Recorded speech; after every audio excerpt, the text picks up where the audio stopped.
നമസ്കാരം ഗൈസ്.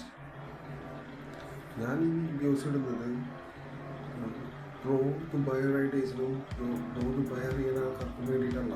ഞാൻ mainly average അറിയുന്ന ആൾക്കാർക്കും തീരെ അറിയാത്ത ആൾക്കാർക്കും റൂട്ട്സ് അറിയുന്ന അങ്ങനെയുള്ള ആൾക്കാർക്കും വേണ്ടിയിട്ടാണ് ഞാൻ വീഡിയോ ആയിട്ട് ഇടുന്നത്. പിന്നെ നാട്ടിലുള്ള ആൾക്കാർക്ക് ദുബായ് അപ്ഡേറ്റഡ് ദുബായ് എങ്ങനെയാണെന്നുള്ള കാര്യം നേരിട്ട് കാണുകയും ചെയ്യാം.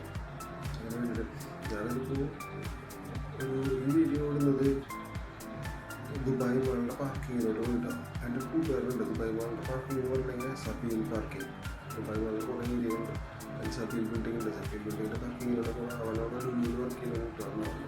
ജസ്റ്റ് ബിസിനസ്സിൽ വിളിച്ച് അടിച്ചിരുന്ന ആൾക്കാർ ഹരികൊണ്ട് ലുലുവിൽ വർക്ക് ചെയ്യുന്ന അവിടെ കാണാൻ വേണ്ടി പോകുന്നു.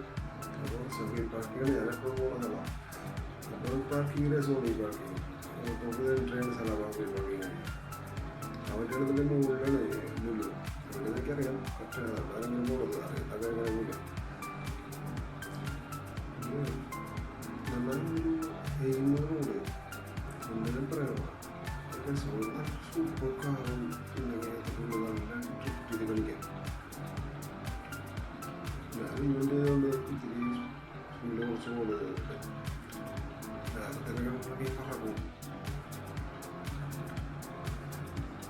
ഇതിൻ്റെ 160 ഫ്ലോർ P6 എനിക്ക് തന്നെ അറിയുന്നതുകൊണ്ടാണ് പോകുന്നത്. P6 വരെ എനിക്ക് കയറണം. ഇതാണ് ഒരു നക്ഷത്രത്തിൽ തന്നെ കാണിക്കാനുള്ള സ്ഥലത്ത്. കാരണം ഞാനെടുത്ത് കാണിക്കുന്നില്ല ഇതിൻ്റെ എൻ്റെ വീട്ടിൽ.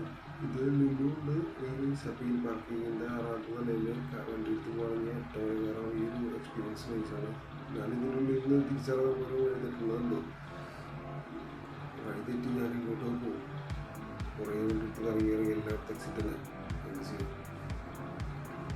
അപ്പോൾ നേരെ നമുക്ക് മുന്നോട്ട് കയറാം. പാർക്കിങ്ങിൻ്റെ മാളിൻ്റെ ഉള്ളിട്ട് കയറാൻ എൻട്രി ഉണ്ട്. പോയിട്ടുണ്ട്. ഭീഷണി ഞാനൊന്നുമില്ല. നേരെ വിളിച്ചല്ല. ഇവിടെ റൈറ്റ് സൈഡിലായിട്ട് കുറച്ച് കയറി. നല്ലൊരു വ്യൂ ഉണ്ട്. ആ വ്യൂവിനോട് റൈറ്റ് സൈഡിലൂടെ പോയി കിട്ടും കുറച്ച് നേരം. അപ്പോഴേക്കും അതിനോട് ഉണ്ടാകുന്ന വേണ്ടിയിട്ട് വ്യൂ ആണല്ലോ.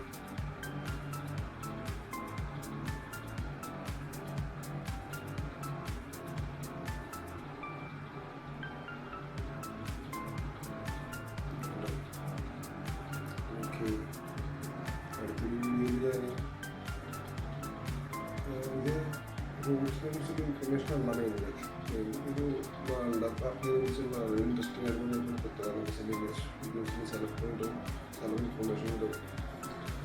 പ്ലേ ലിസ്റ്റിലായിട്ടാണ് ഞാൻ എല്ലാം ചെയ്തിട്ടുള്ളത്. കഴിഞ്ഞൊരു വീഡിയോയിൽ ഞാനൊരു ഇത് കാട്ടിയിട്ടുണ്ടായിരുന്നു. വേറെ ഹെഡ്സെറ്റ് 25 grams അതിൻ്റെ ഇത് പറയാൻ ഞാനൊരു സംഭവമാണ്. ഞാൻ ഒരു 1.5 കൊല്ലം മുന്നേ കറാമയിലൂടെ നടക്കുകയാണ്. ഞാൻ ഈ ഹെഡ്സെറ്റ് കണ്ടു. ഹെഡ്സെറ്റ് പലരും കണ്ടിട്ടുണ്ടാവും. ഈ വഴിയിലെ ചേട്ടന്മാരുടെ കയ്യിൽ ഇങ്ങനെ ചെയ്തിട്ട് ഹെഡ്സെറ്റ് വിൽക്കാറുണ്ടെന്ന് പറഞ്ഞിട്ട് കൊണ്ടുവരുന്ന ഹെഡ്സെറ്റാണ് അത്. അപ്പോൾ അതാ പെട്ടിയാണ്. അതിന് വില അന്ന് ഞാൻ കൂട്ടുകാരും 4 പേരായിട്ട് പോകുമ്പോൾ അവൻ ചോദിച്ചു. അവൻ മേടിക്കുകയും ചെയ്തു. 40-50 grams എന്നാണ് പറഞ്ഞത്. അതുകൊണ്ട് 35 grams അവന് കിട്ടി. അതന്നെയാണ് സാധനം പറയുന്നത്. പക്ഷേ ആൾക്ക് അങ്ങനത്തൊക്കെ ഒരു സാധനം നല്ല അടക്കം നല്ലൊരു ഹെഡ്സെറ്റാണ്. നല്ല റഫ്യൂസിനെ പറ്റിയ ഹെഡ്സെറ്റ് സൗണ്ട് കുഴപ്പമില്ല.